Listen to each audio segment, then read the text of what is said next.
असलामुअलैकुम ख़वातीनो हज़रात, उम्मीद है तुसी सारे बखैर आफियत होवोगे। ਅੱਜ ਦੀ ਨਸ਼ਿਸਤ ਅੰਦਰ ਅਸੀਂ ਪਿਛਲੀ ਨਸ਼ਿਸਤ ਦੇ ਤਸਲਸਲ ਦੇ ਵਿੱਚ ਮਜ਼ੀਦ ਅਗਲੇ ਦਰਜੇ ਦੇ ਜਾਂ ਜਿਹਨਾਂ ਨੂੰ ਅਸੀਂ ਐਡਵਾਂਸਡ ਡੇਟਾ ਸਟਰਕਚਰਸ ਕਹੀਦਾ ਜਾਂ ਆਬਜੈਕਟ ਟਾਈਪਸ ਕਹੀਦਾ ਉਹਨਾਂ ਦੇ ਬਾਰੇ 'ਚ ਗੱਲਬਾਤ ਕਰਾਂਗੇ। ਅੱਜ ਦੀ ਨਸ਼ਿਸਤ ਅੰਦਰ ਅਸੀਂ ਖਸੂਸਨ ਗੱਲ ਕਰਾਂਗੇ ਡਿਕਸ਼ਨਰੀਜ਼, ਟਪਲਸ, ਫਾਈਲਸ ਤੇ ਸੈਟਸ ਦੇ ਬਾਰੇ 'ਚ। ਇਹ ਉਹ ਡੇਟਾ ਸਟਰਕਚਰਸ ਨੇ ਜਿਨ੍ਹਾਂ ਦੀ ਮਦਦ ਨਾਲ ਤੁਸੀਂ ਕਾफ़ी अगले दर्जे दे या एडवांस्ड काम कर सकते हो कंप्यूटर साइंस के अंदर, तो इन्हों की बेशुमार एप्लीकेशनस ने। तो चलो आओ अज का ट्यूटोरियल शुरू करना जी। अज असी गल करांगे डिक्शनरीज, टपल्स, फाइल्स ते किसी हद तक सैट के बारे च। तो असी शुरू करांगे डिक्शनरी नाल। डिक्शनरी जिन्होंं असी अपनी मुकामी ज़बान अंदर लुगत भी कहने हैं। बिल्कुल पाइथन अंदर जिहड़ा हैगा बाकी ज़बानां की तरह एक लफ्ज़ इस्तेमाल होंदा हैगा हैश मैप्स या हैश टेबल्स। इसी तरीके नाल पाइथन अंदर जिहड़ा हैगा असी डिक्शनरीज इस्तेमाल करने हैं। डिक्शनरीज या हैश टेबल्स एक बहुत ही अहम डेटा स्ट्रक्चर या ऑब्जेक्ट टाइप है। तो डिक्शनरी बिल्कुल इसी तरीके नाल है जिस तरीके नाल असी कोई भी साडी अपनी जिहड़ी है लुगत होंदी है, ठीक है। जिवें मसलन असी कहने हैं जी ए है, ठीक है। ए बुनियादी तौर पर किस तरफ इशारा करता है, या ए तुसीं कहो की या चाबी है, इहदे ते की पिया, इहदे ते पिया एप्पल, ठीक है। इसी तरीके नाल असी कहने हैं बी, जिहड़ा बी है इत्थे की पिया, बी उत्ते पिया बॉल, ठीक है। इसी तरीके नाल सी है, सी ते की पिया, सी ते पिया कैट, ठीक है। बुनियादी तौर पर असी एक जिहड़ा हैगा एक असी डिक्शनरी बना ली है, ठीक है। अगर तुसीं डी नूं प्रिंट करोगे बिल्कुल इसी तरीके नाल डी प्रिंट कर देगा, ठीक है। हुण मसलन अगर तुसीं कहो कि जी मैनूं चाहीदा हैगा जिहड़ी डिक्शनरी डी है, ठीक है, ਇਹਦੇ ए उत्ते की पिया, ठीक है। ये तुसीं इस तरीके नाल लिखोगे तो तुहानूं कहेगा जी एप्पल, ठीक है। इसी तरीके नाल असीं कहांगे जी डी जिहड़ा अगर मैनूं सी इहदा जिहड़ा इंडैक्स या तुसीं इहदी की कहोगे, असीं की ते वैल्यू की इस्तलाह इस्तेमाल करने हैं। की बुनियादी तौर पर इत्थे है जिवें ए है, बी है, सी है, ठीक है। सी उत्ते की है, सी उत्ते तुहानूं कैट मिल जाएगा, ठीक है। इसी तरीके नाल मसलन असी कहने हैं कि जी तुसी इत्थे स्ट्रिंग्स नहीं रखने, तुसी कोई होर शै रखनी है, ठीक है। जिवें असी कहने हैं, चलो जी असी कहने हैं जी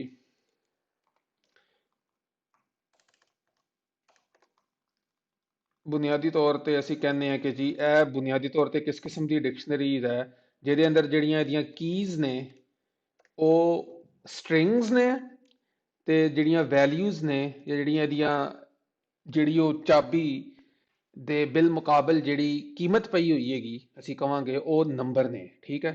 अच्छा जी, हुण वेखो, हुण तुसीं अगर कहोगे कि जी डी ए की है, आएगा एक, ठीक है। हुण मसलन असी कहने हैं कि जी असी चाहते हैं कि इनू एक की जगह असी जिहड़ा हैगा वो दो कर दईए, ठीक है। तो असी इस तरीके नाल कर सकें, असी एक यह भी कह सकते हैं कि जी ए इज इक्वल टू 2, ठीक है। तो हुण अगर तुसीं डी नूं प्रिंट कराओगे तो वेखोगे ए उत्ते भी 2 पिया, ठीक है। अगर तुसीं इहदे च इजाफा करना चाहते हो तो फिर तुसीं की करोगे, ठीक है। फिर तुसीं यह भी कह सकते हो कि जी प्लस इक्वल, ਇਹਦਾ मतलब है ਹੁੰਦਾ ਜਿਹੜੀ मौजूदा कीमत या ਜਿਹੜੀ मौजूदा शै पई हैगी इस इंडैक्स उत्ते, इस की उत्ते, ਉਹਦੇ ਤੁਸੀਂ ਇੱਕ ਦਾ इजाफा कर लो, ठीक है। ਹੁਣ अगर ਤੁਸੀਂ डी प्रिंट करोगे तो ए उत्ते 3 ਪਿਆ ਹੋਏਗਾ, सी ਤੁਸੀਂ ਵੇਖ ਸਕਦੇ ਹੋ कि ए उत्ते 3 ਪਿਆ, ठीक है। इसी तरीके नाल तुसी होर बहुत सारिया शैवां जिहड़ियां हैगियां इहदे अंदर तुसी बुनियादी तौर पर कर सकते हो, ठीक है। यह जिहड़ा डेटा स्ट्रक्चर है इहदे उत्ते जरूरी नहीं कि तुसी बुनियादी तौर पर स्ट्रिंग्स ते नंबर्स ही इस्तेमाल करो, ठीक है। डिक्शनरी के अंदर जिवें असीं पिछली दफा कहा सीगा कि जी लिस्ट अंदर लिस्ट हो सकती है, इसी तरह डिक्शनरी के अंदर भी डिक्शनरी हो सकती है। असीं कहने हैं कि जी ठीक है, ਹੁਣ अगर तुसी डिक्ट प्रिंट करोगे तुसी वेखोगे कि ਇਹਦੇ अंदर एक डिक्शनरी हैगी है, सही है। इसी तरह अगर असीं कहने हैं कि जी डिक्ट ए अंदर एक होर असी बनानी है डिक्शनरी डिक्ट 2, जिहड़ी कि मिसाल के तौर पर असीं कह लैंदे हैं कि जी नावां उत्ते हैगी, ठीक है। या मिसाल के तौर पर स्टूडेंट्स या तालिब इलमां दे नाम ने, ठीक है। जिवें हो गया बिलाल, तो इत्थे इन्हां दे बुनियादी तौर पर रोल नंबर जिवें मिसाल के तौर पर लै लो, ठीक है, 436 हो गया। इसी तरीके नाल मसलन तुसीं कह लो कि जी अहमद हैगा, ठीक है, ਉਹਦਾ रोल नंबर की है 550 मिसाल के तौर पर। इसी तरीके नाल असीं कहने हैं कि जी सुहेल है, ठीक है, सुहेल का की रोल नंबर है 777, ਠੀਕ ਹੈ। ਤੁਸੀਂ ਵੇਖ ਲਓ ਡਿਕਟ 2 ਜਿਹੜੀ ਹੈਗੀ ਅਸੀਂ ਉਹ ਜਿਹੜੀ ਹੈ ਉਹ ਬਣਾਤੀ। ਹੁਣ ਅਗਰ ਅਸੀਂ ਇਸ ਡਿਕਟ ਨੂੰ ਪ੍ਰਿੰਟ ਕਰਾਂਗੇ ਤੇ ਕੀ ਮਿਲੇਗਾ ਸਾਨੂੰ? ਇਹ ਤੁਸੀਂ ਵੇਖ ਸਕਦੇ ਹੋ ਕਿ ਡਿਕਸ਼ਨਰੀ 1 ਅੰਦਰ ਜਿਹੜਾ ਹੈਗਾ ਇਹ, ਤੇ ਡਿਕਸ਼ਨਰੀ 2 ਅੰਦਰ ਹੈ। ਮਿਸਾਲ ਦੇ ਤੌਰ ਤੇ ਅਗਰ ਤੁਹਾਨੂੰ ਸਾਰੀਆਂ ਦੀਆਂ ਸਾਰੀਆਂ ਕੀਜ਼ ਚਾਹੀਦੀਆਂ ਨੇ, ਠੀਕ ਹੈ, ਅਸੀਂ ਕਹਾਂਗੇ ਕਿ ਜੀ dict ਡਾਟ ਕੀਜ਼, ਠੀਕ ਹੈ। ਉਹਨੇ ਤੁਹਾਨੂੰ ਦੇ ਦਿੱਤਾ ਕਿ ਜੀ ਇੱਕ ਡਿਕਟ 1 ਦੀ ਕੀ ਹੈ ਤੇ ਇੱਕ ਡਿਕਟ 2 ਹੈ, ਠੀਕ ਹੈ। ਇਸੇ ਤਰ੍ਹਾਂ ਅਗਰ ਸਾਨੂੰ ਸਿਰਫ ਵੈਲਿਊਜ਼ ਚਾਹੀਦੀਆਂ ਨੇ, ਠੀਕ ਹੈ, ਤੇ ਇਹ ਤੁਹਾਨੂੰ ਬੁਨਿਆਦੀ ਤੌਰ ਤੇ ਵੈਲਿਊਜ਼ ਜਾਂ ਜਿਹੜੀਆਂ ਵੈਲਿਊਜ਼ ਪਈਆਂ ਨੇ, ਜਿਵੇਂ ਕਿ ਮਿਸਾਲ ਦੇ ਤੌਰ ਤੇ ਅਸੀਂ ਇੱਥੇ ਵੇਖਿਆ ਹੈ, ਉਹ ਤੁਹਾਨੂੰ ਸਿਰਫ ਉਹ ਵੈਲਿਊਜ਼ ਦੇ ਦੇਗਾ, ਠੀਕ ਹੈ। ਅਗਰ ਤੁਸੀਂ ਬੁਨਿਆਦੀ ਤੌਰ ਤੇ ਕੀਜ਼ ਤੇ ਵੈਲਿਊਜ਼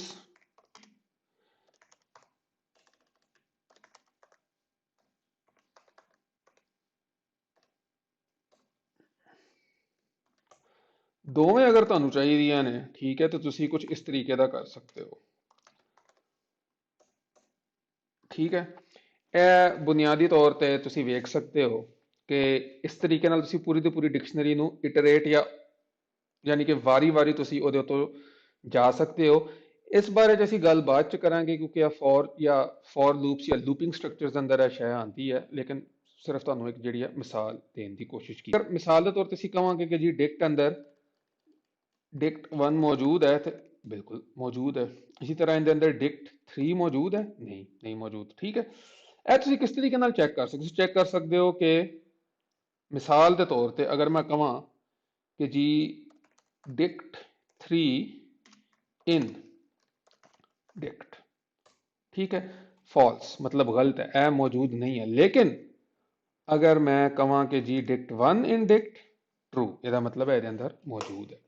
ਡਿਕਸ਼ਨਰੀਜ਼ ਜਿਹੜੀਆਂ ਨੇ ਬਹੁਤ ਮੁਖਤਲਿਫ ਤਰੀਕੇ ਨਾਲ ਇਸਤੇਮਾਲ ਹੋ ਸਕਦੀਆਂ ਨੇ, ਲੇਕਿਨ ਇਹਦੇ ਬਾਰੇ 'ਚ ਅਸੀਂ ਮਜ਼ੀਦ ਗੱਲ ਬਾਅਦ 'ਚ ਕਰਾਂਗੇ, ਠੀਕ ਹੈ ਜੀ। ਚਲੋ ਜੀ, ਹੁਣ ਅਸੀਂ ਬੁਨਿਆਦੀ ਤੌਰ ਤੇ ਅੱਗੇ ਆਉਂਦੇ ਹਾਂ ਆਪਣੇ ਟਪਲਸ ਉੱਤੇ, ਠੀਕ ਹੈ। ਟਪਲ ਜਿਹੜਾ ਹੈ ਬਿਲਕੁਲ ਇਸੇ ਤਰੀਕੇ ਨਾਲ ਜਿਵੇਂ ਰਿਆਜ਼ੀ ਅੰਦਰ ਟਪਲ ਹੁੰਦਾ ਹੈ। ਜਿਵੇਂ ਮਿਸਾਲ ਦੇ ਤੌਰ ਤੇ ਮੈਂ ਕਹਿੰਦਾ ਕਿ ਯਾਰ ਇੱਕ ਕੀ ਵੈਲਿਊ ਪੇਅਰ ਕਹਿ ਦਿਓ ਤੁਸੀਂ, ਠੀਕ ਹੈ, ਜਾਂ ਮੈਂ ਕਹਿੰਦਾ ਕਿ ਜੀ ਨੰਬਰ ਨੇ, ਠੀਕ ਹੈ। ਜਿਵੇਂ ਅਸੀਂ ਜਿਓਮੈਟਰੀ ਅੰਦਰ ਕਹੀਦਾ ਕਿ ਜੀ ਐਕਸ ਕੰਪੋਨੈਂਟ ਤੇ ਵਾਈ ਕੰਪੋਨੈਂਟ, ਠੀਕ ਹੈ। ਮਿਸਾਲ ਦੇ ਤੌਰ ਤੇ ਕਹਿੰਦੇ ਆ ਕਿ ਜੀ 0.34 ਤੇ 0.45, ਠੀਕ ਹੈ। ਇਹ ਆ ਗਿਆ ਤੁਹਾਡਾ A, ਠੀਕ ਹੈ। ਇਸੇ ਤਰੀਕੇ ਨਾਲ ਅਗਰ ਤੁਸੀਂ A ਦਾ ਜਿਹੜਾ ਅਗਰ ਤੁਸੀਂ ਬੁਨਿਆਦੀ ਤੌਰ ਤੇ ਤੁਸੀਂ ਅਗਰ ਪਹਿਲਾ ਐਲੀਮੈਂਟ ਲੈਣਾ, ਪਹਿਲਾ ਇਹਦਾ ਜਿਹੜਾ ਕੰਪੋਨੈਂਟ ਲੈਣਾ ਤੁਹਾਨੂੰ 0 ਨਾਲ, ਬਿਲਕੁਲ ਜਿਸ ਤਰੀਕੇ ਨਾਲ ਲਿਸਟ ਹੈ, ਇੱਕ ਲਿਹਾਜ਼ ਨਾਲ ਵੇਖਿਆ ਜਾਏ ਤਾਂ ਲਿਸਟ ਹੀ ਹੈ। ਇਹਦੇ ਤੇ ਲਿਸਟ ਦਾ ਜਿਹੜਾ ਬੁਨਿਆਦੀ ਫਰਕ ਹੈਗਾ ਕਿ ਲਿਸਟ ਤੇ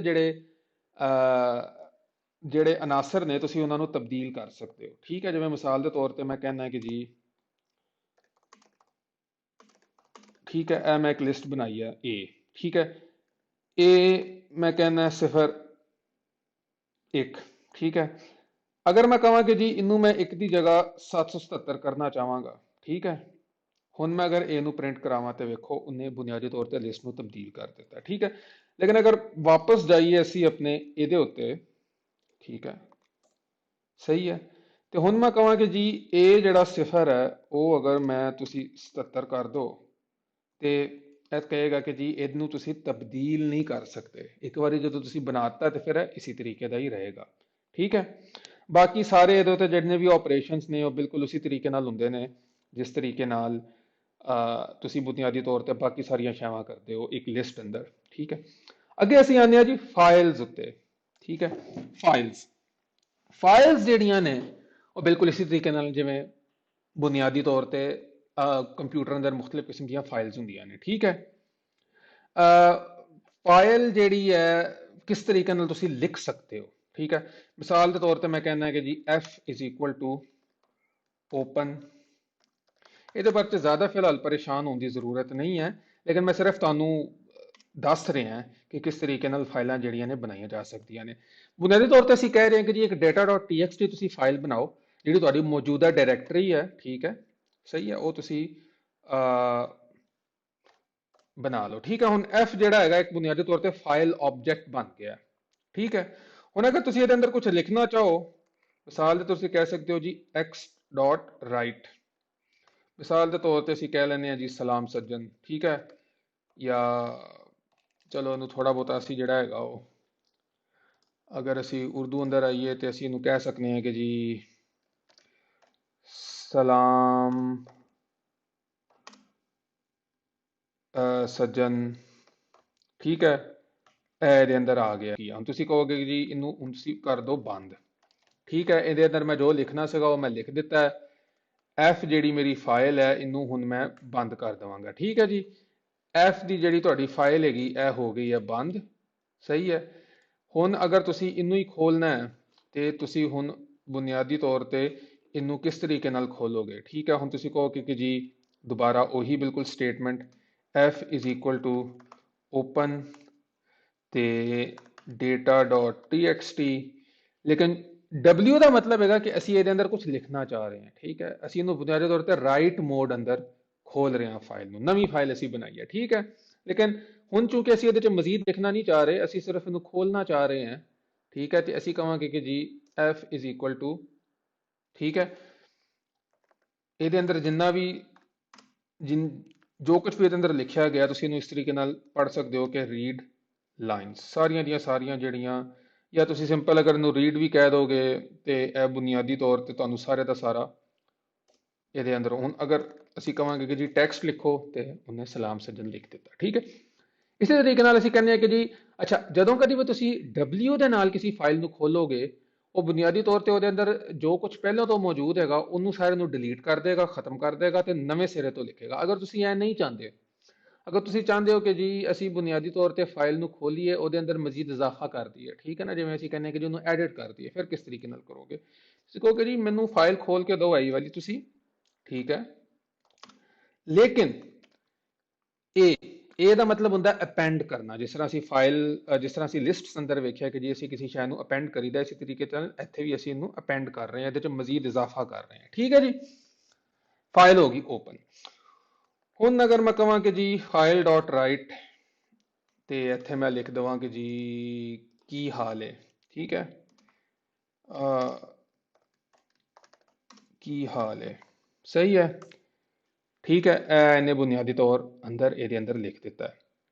ਹੁਣ ਅਗਰ ਅਸੀਂ ਦੁਬਾਰਾ ਵੇਖਣਾ ਚਾਹੀਏ ਕਿ ਇਹ ਜਿਹੜੀ ਫਾਈਲ ਹੈ ਇਹਦੇ ਅੰਦਰ ਲਿਖਿਆ ਵੀ ਗਿਆ ਕਿ ਨਹੀਂ ਲਿਖਿਆ ਗਿਆ, ਅਸੀਂ ਇਹਨੂੰ ਦੁਬਾਰਾ ਖੋਲਾਂਗੇ, ਠੀਕ ਹੈ, ਤੇ ਅਸੀਂ ਦੁਬਾਰਾ ਇਹਨੂੰ ਪੜਾਂਗੇ ਤੇ ਵੇਖਾਂਗੇ ਕਿ ਇਹਦੇ ਅੰਦਰ ਹੁਣ ਉਹ ਇਜ਼ਾਫਾ ਹੋਇਆ ਕਿ ਨਹੀਂ ਹੋਇਆ। ਵੇਖੋ, ਤੁਸੀਂ ਵੇਖ ਸਕਦੇ ਹੋ ਕਿ ਸਲਾਮ ਸੱਜਣ ਉਹਨੇ ਕੀ ਹਾਲ ਹੈ ਇਹਦੇ ਅੰਦਰ ਲਿਖ ਦਿੱਤਾ ਹੈ, ਠੀਕ ਹੈ। ਅਗਰ ਤੁਸੀਂ ਲਾਈਨ ਬਾਈ ਲਾਈਨ ਲਿਖਣਾ ਚਾਹੁੰਦੇ ਹੋ ਤੇ ਤੁਸੀਂ ਰਾਈਟ ਲਾਈਨ ਕਹਿ ਸਕਦੇ ਹੋ, ਉਹ ਵੀ ਇੱਕ ਮੌਜੂਦ ਹੈ। ਜਾਂ ਤੁਸੀਂ ਮਿਸਾਲ ਦੇ ਤੌਰ ਤੇ ਤੁਸੀਂ ਇਹ ਵੀ ਤੁਸੀਂ ਇਸ ਤਰੀਕੇ ਨਾਲ ਵੀ ਕਰ ਸਕਦੇ ਹੋ ਕਿ ਜੀ ਤੁਸੀਂ ਕੀ ਹਾਲ ਹੈ ਤੇ ਨਾਲ ਫਿਰ ਤੁਸੀਂ ਇੱਕ ਬੁਨਿਆਦੀ ਤੌਰ ਤੇ ਨਿਊ ਲਾਈਨ ਕਰੈਕਟਰ ਲਿਖ ਦਿਓ। ਲੇਕਿਨ ਅਜੇ ਮੇਰੇ ਖਿਆਲ 'ਚ ਸਾਨੂੰ ਇੰਨਾ ਕੋਈ ਜ਼ਿਆਦਾ ਇਹਦੇ ਬਾਰੇ 'ਚ ਪਰੇਸ਼ਾਨ ਹੋਣ ਦੀ ਜ਼ਰੂਰਤ ਨਹੀਂ ਹੈ, ਕਿਉਂਕਿ ਮੈਂ ਸਿਰਫ ਤੁਹਾਨੂੰ ਤਾਰਫ ਕਰਵਾ ਰਿਹਾ ਹਾਂ। ਇਸੇ ਤਰੀਕੇ ਨਾਲ ਜਿਹੜਾ ਹੈਗਾ ਸੈਟ ਵੀ ਤੁਸੀਂ ਬਣਾਉਂਦੇ ਹੋ, ਠੀਕ ਹੈ। ਸੈਟ ਵੀ ਇੱਕ ਕਿਸਮ ਦਾ ਡੇਟਾ ਸਟਰਕਚਰ ਹੈ, ਠੀਕ ਹੈ। ਸੈਟ ਤੇ ਲਿਸਟ ਅੰਦਰ ਕੀ ਫਰਕ ਹੈ ਬੁਨਿਆਦੀ ਤੌਰ ਤੇ? ਜਿਸ ਤਰੀਕੇ ਨਾਲ ਰਿਆਜ਼ੀ ਚ ਸੈਟ ਹੈ, ਇਸੇ ਤਰੀਕੇ ਨਾਲ ਪ੍ਰੋਗਰਾਮਿੰਗ ਲੈਂਗੁਏਜਸ 'ਚ ਵੀ ਬਿਲਕੁਲ ਉਹੀ ਸੈਟ ਹੈ। ਉਹਦੇ 'ਚ ਇਹ ਹੈਗਾ ਕਿ ਇੱਕ ਜਿਹੜਾ ਐਲੀਮੈਂਟ ਹੈ ਉਹ ਇੱਕ ਦਫਾ ਤੋਂ ਜ਼ਿਆਦਾ ਬਾਰ-ਬਾਰ ਨਹੀਂ ਆ ਸਕਦਾ, ਇੱਕ ਦਫਾ ਤੋਂ ਜ਼ਿਆਦਾ ਉਹ ਉਹਦੇ ਅੰਦਰ ਮੌਜੂਦ ਨਹੀਂ ਹੋ ਸਕਦਾ। ਮਿਸਾਲ ਦੇ ਤੌਰ ਤੇ ਜਿਵੇਂ ਮੈਂ ਕਹਿੰਦਾ ਕਿ ਜੀ ਅਸੀਂ ਬਣਾਉਂਦੇ ਹਾਂ ਇੱਕ ਲਿਸਟ, ਠੀਕ ਹੈ ਜੀ। ਅਸੀਂ ਇੱਕ ਬਣਾਈ ਲਿਸਟ A, ਇਹਦੇ ਅੰਦਰ ਜਿੰਨੇ ਵੀ ਨੇ ਐਲੀਮੈਂਟਸ ਉਹ ਵੱਖੋ ਵੱਖ ਨੇ, ਠੀਕ ਹੈ, ਉਹ ਅਲੱਗਾ ਨੇ, ਉਹ ਸਾਰੇ ਦੇ ਸਾਰੇ ਮੁਨਫਰਿਦ ਨੇ, ਜਿਹਨੂੰ ਅੰਗਰੇਜ਼ੀ 'ਚ ਅਸੀਂ ਕਹਿੰਦੇ ਹਾਂ ਯੂਨੀਕ, ਠੀਕ ਹੈ। ਅਸੀਂ ਹੁਣ ਅਗਰ ਇਹਦਾ ਸੈੱਟ ਬਣਾਉਣਾ ਹੈ, ਮਿਸਾਲ ਦੇ ਤੌਰ ਤੇ ਅਸੀਂ ਕਹਿ ਸਕਦੇ ਹਾਂ ਕਿ ਜੀ ਤੁਸੀਂ ਕਹੋ A is equal to set the keyword ਤੁਸੀਂ ਇਸਤੇਮਾਲ ਕਰੋਗੇ, ਇਹਦੇ ਅੰਦਰ ਤੁਸੀਂ A ਦੇ ਦੋਗੇ, ਇਹ A ਦਾ ਇੱਕ ਸੈੱਟ ਬਣਾ ਦੇਵੇਗਾ, ਠੀਕ ਹੈ। ਤੁਸੀਂ ਵੇਖ ਸਕਦੇ ਹੋ ਕਿ ਇਹਨੇ ਜਿਹੜੀਆਂ ਨੇ ਦੂਜੀਆਂ ਬ੍ਰੈਕਟਾਂ ਇਹਦੇ ਉੱਤੇ ਪਾ ਦਿੱਤੀਆਂ ਨੇ, ਸਹੀ ਹੈ। ਲੇਕਿਨ ਅਗਰ ਮਿਸਾਲ ਦੇ ਤੌਰ ਤੇ ਜਿਹੜੀ ਇਹ ਲਿਸਟ ਬਣਾਈ ਸੀ, ਅਗਰ ਅਸੀਂ ਇਹਦੇ 'ਚ 5 ਦੋ ਵਾਰੀ ਪਾ ਦਿੰਦੇ ਹਾਂ, ਅਸੀਂ ਇਹਦੇ 'ਚ 3 ਦੋ ਵਾਰੀ ਪਾ ਦਿੰਦੇ ਹਾਂ, ਹੁਣ ਕੀ ਹੋਏਗਾ, ਠੀਕ ਹੈ। ਤੁਸੀਂ ਵੇਖ ਸਕਦੇ ਹੋ ਕਿ ਜਦੋਂ ਮੈਂ ਇਹਦਾ ਸੈੱਟ ਬਣਾਵਾਂਗਾ ਤੇ ਇਹਨੇ ਜਿਹੜੇ ਇਜ਼ਾਫੀ ਬਾਰ-ਬਾਰ ਦੁਹਰਾਏ ਜਾਣ ਵਾਲੇ ਜਿਹੜੇ ਇਹਦੇ ਅੰਦਰ ਐਲੀਮੈਂਟ ਸੀਗੇ ਉਹਨਾਂ ਨੂੰ ਇਹਨੇ ਖਤਮ ਕਰਕੇ ਬਿਲਕੁਲ ਸੈੱਟ, ਕਿਉਂਕਿ ਸੈੱਟ ਅੰਦਰ ਹਰ ਚੀਜ਼ ਜਿਹੜੀ ਹੈ ਮੁਨਫਰਦ ਹੈ। ਹੁਣ ਮਿਸਾਲ ਦੇ ਤੌਰ ਤੇ ਅਗਰ ਅਸੀਂ ਇੱਕ ਜਿਹੜਾ ਸਟ੍ਰਿੰਗ ਡਿਕਲੇਅਰ ਕਰਨੇ ਆ, A how are you today, ਠੀਕ ਹੈ ਜੀ, ਇਹ ਅਸੀਂ ਬਣਾਤਾ।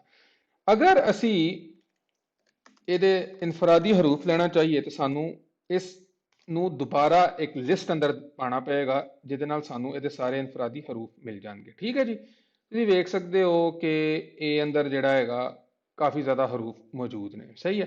ਲੇਕਿਨ ਮੈਨੂੰ ਇਹਦੇ ਸਿਰਫ ਇਨਫਰਾਦੀ ਹਰੂਫ ਚਾਹੀਦੇ ਨੇ। ਅਸੀਂ ਵੇਖ ਸਕਦੇ ਹਾਂ ਕਿ ਇਹਦੇ 'ਚ ਹਰੂਫ ਜਿਹੜੇ ਨੇ ਬਾਰ-ਬਾਰ ਆ ਰਹੇ ਨੇ ਇੱਕ ਦਫਾ ਤੋਂ ਜ਼ਿਆਦਾ। ਅਗਰ ਮੈਂ ਕਹਾਂ ਕਿ ਜੀ ਸੈਟ A ਕਰ ਦਿੱਤਾ ਜਾਏ ਤੇ ਕੀ ਹੋਏਗਾ? ਤੁਸੀਂ ਵੇਖ ਸਕਦੇ ਹੋ ਕਿ ਸਿਰਫ ਹਰੂਫ ਜਿਹੜੇ ਨੇ ਉਹ ਇੱਕ ਦਫਾ ਤੋਂ ਜ਼ਿਆਦਾ ਇਹਦੇ ਅੰਦਰ ਨਹੀਂ ਆਣਗੇ, ਠੀਕ ਹੈ। ਤੇ ਇਸ ਤੋਂ ਇਲਾਵਾ ਵੀ ਸੈਟਸ ਅੰਦਰ ਬਹੁਤ ਜ਼ਿਆਦਾ, ਬਿਲਕੁਲ ਅਸੀਂ ਕਹਿੰਦੇ ਹਾਂ ਕਿ ਜੀ ਅਸੀਂ ਮਿਸਾਲ ਦੇ ਤੌਰ ਤੇ ਬਣਾਉਂਦੇ ਹਾਂ ਕਿ ਜੀ ਐਕਸ ਜਿਹੜਾ ਹੈਗਾ ਉਹ ਅਸੀਂ ਇੱਕ ਸੈੱਟ ਬਣਾ ਦਿੰਦੇ ਹਾਂ, ਮਿਸਾਲ ਦੇ ਤੌਰ ਤੇ, ਠੀਕ ਹੈ, ਸਪੈਮ, ਸਹੀ ਹੈ। ਵਾਈ ਅਗਰ ਅਸੀਂ ਕਹਿੰਦੇ ਹਾਂ ਕਿ ਜੀ ਵਾਈ ਸਾਡੇ ਕੋਲ ਹੈਗਾ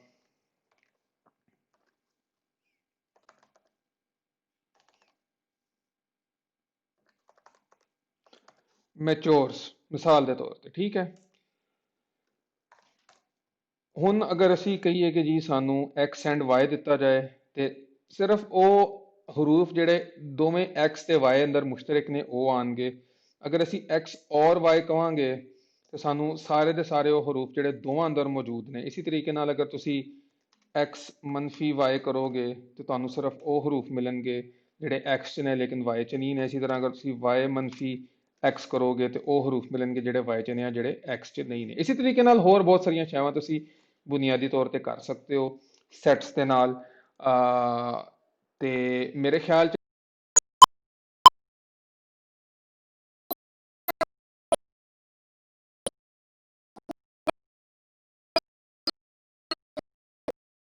ਜੀ ਨਾਜ਼ਰੀਨ, ਤੇ ਫਿਰ ਤੁਸੀਂ ਵੇਖਿਆ ਕਿ ਕਿਸ ਤਰੀਕੇ ਨਾਲ ਡਿਕਸ਼ਨਰੀ, ਸਟਪਲਸ, ਫਾਈਲਸ ਤੇ ਸੈਟਸ ਪਾਈਥਨ ਅੰਦਰ ਇਸਤੇਮਾਲ ਹੁੰਦੀਆਂ ਨੇ।